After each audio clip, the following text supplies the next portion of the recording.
ओम श्री गणेशाय नमो। श्रीमात्से महापुराणे विशन्त्यधिकशततमोऽध्याय। मनुवाच दैवे पुरुषकारे च किं ध्यायस्तद्ब्रवीहिमे। अत्र मे संशयो देव चेतुमहर्षय शेषता। मत्स्यवाच स्वमेव कर्मदेवाख्यं विद्धि देहान्तरार्जितं। तस्मात् पौरुषमेवेह श्रेष्ठमाहुर्मनीषिणा। प्रतिकूलं तथा देवं पौरुषेण विहन्यते। मङ्गलाचारयुक्तानां नित्यमुत्थानशालिनां येषां पूर्वकृतं कर्म सात्विकं मनुजोत्तम। पौरुषेण विना तेषां केषाञ्चित् दृश्यते फलं। कर्मणा प्राप्यते लोके राजसस्य तथा फलं। कृच्छ्रेण कर्मणा विद्धि तामसस्य तथा फलं। पौरुषेणाप्यते राजन् प्रार्थितव्यं फलं नरे। दैवमेव विजानन्ति नरा पौरुषवर्जिता। तस्मात् त्रिकालं संयुक्तं देवं तु सफलं भवेत्। पौरुषं दैवसम्पत्त्या काले फलति पार्थिव। देवं पुरुषकारक्ष कालक्ष पुरुषोत्तम। त्रयमेतनं मनुष्यस्य पिण्डितं स्यात् फलावहम्। कृषे वृष्टिसमायोगा दृश्यन्ते फलसिद्धया। तास्तु काले प्रदर्श्यन्ते नैवा काले कथञ्चन।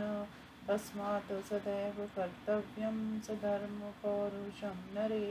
वृत्तापवपि स यस्येह परलोके ध्रुवं फलम्। नालसा प्राप्नुवन्ता न च दैवपरायणा।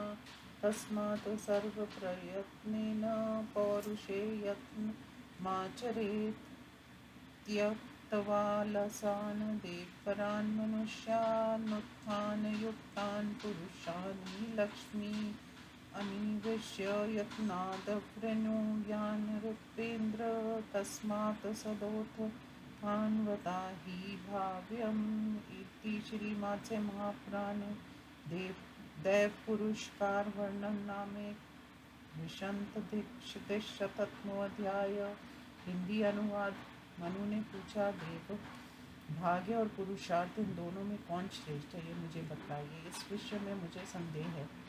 अंत आप उसका संपूर्ण रूप से निवारण कीजिए। मत्स्य भगवान ने कहा, राजन, अन्य जन्म में अपने द्वारा किया गया पुरुषार्थ कर्म ही दैव कहा जाता है।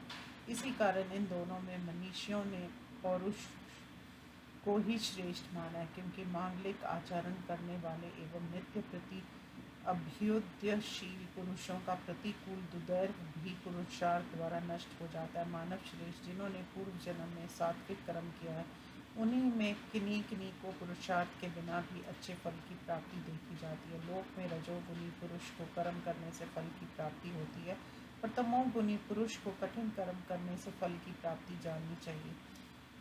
राजन, मनुष्यों को पुरुषार्थ द्वारा अभिलषित पदार्थ की प्राप्ति होती है, किंतु जो लोग पुरुषार्थ से हीन हैं वे दैव को ही सब कुछ मानते हैं। अंत तीनों कालों में पुरुषार्थ युक्त दैव ही फल होता है। राजन, भाग्य युक्त मनुष्य का पुरुषार्थ समय पर फल देता है।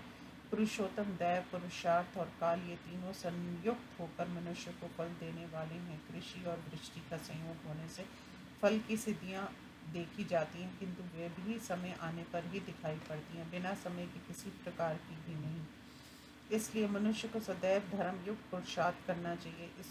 उसके इस लोक में आपत्तियों में पड़ जाने पर भी परलोक में उसे निश्चय ही फल प्राप्त होगा।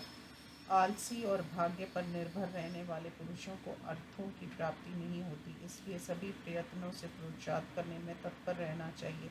राजेंद्र, लक्ष्मी भाग्य पर भरोसा रखने वाले एवं आलसी पुरुषों को छोड़कर पुरुषार्थ करने वाले पुरुषों को यत्न पूर्वक ढूंढ कर वरण करती है, इसलिए सर्वदा पुरुषार्थशील होना चाहिए।